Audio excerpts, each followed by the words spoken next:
இதய பிரச்சனைகளுக்கு தீர்வு காண முருகன் ஹாஸ்பிடல்ஸின் முருகன் ஹார்ட் ஃபவுண்டேஷன். இனி அனைத்து வித இதய பிரச்சனைகளுக்கும் வேர்ல்ட் கிளாஸ் ட்ரீட்மெண்ட்ஸ் உங்களுக்காக. முருகன் ஹார்ட் ஃபவுண்டேஷன், உங்கள் இருதயத்தின் நம்பிக்கை.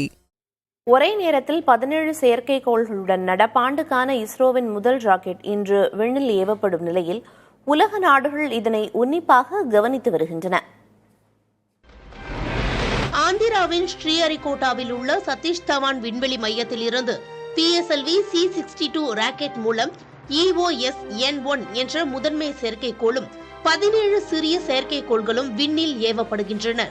காலை 10:17 மணிக்கு PSLV C-62 ராக்கெட் விண்ணில் ஏவப்படும் நிலையில் அதற்கான இறுதிக்கட்ட பணிகளில் இஸ்ரோ விஞ்ஞானிகள் ஈடுபட்டுள்ளனர்.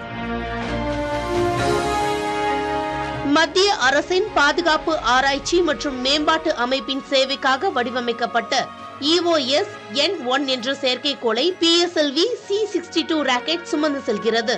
ராணுவ பயன்பாட்டிற்காகவும் பூமிக்கு அடியில் இருக்கும் கனிம வளங்களை கண்டறியவும் இந்த செயற்கைக்கோள் பயன்படுத்தப்பட உள்ளது.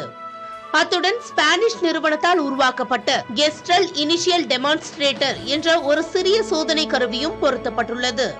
இதனுடன் பல்வேறு ஆராய்ச்சி நிறுவனங்களின் 17 வணிக செயற்கைக்கோள்களும் விண்ணுக்கு ஏவப்படுகின்றன. PSLV C-61 ராக்கெட் திட்டம் தோல்வியில் முடிந்த நிலையில் தற்போது PSLV C-62 ராக்கெட் திட்டத்தை வெற்றிகரமாக செயல்படுத்த இஸ்ரோ மும்முரம் காட்டி வருகிறது. நடப்பாண்டின் முதல் ராக்கெட்டை இஸ்ரோ விண்ணில் ஏவ உள்ள நிலையில் அதனை காண ஸ்ரீஹரிகோட்டாவில் சிறப்பு ஏற்பாடுகள் செய்யப்பட்டுள்ளன.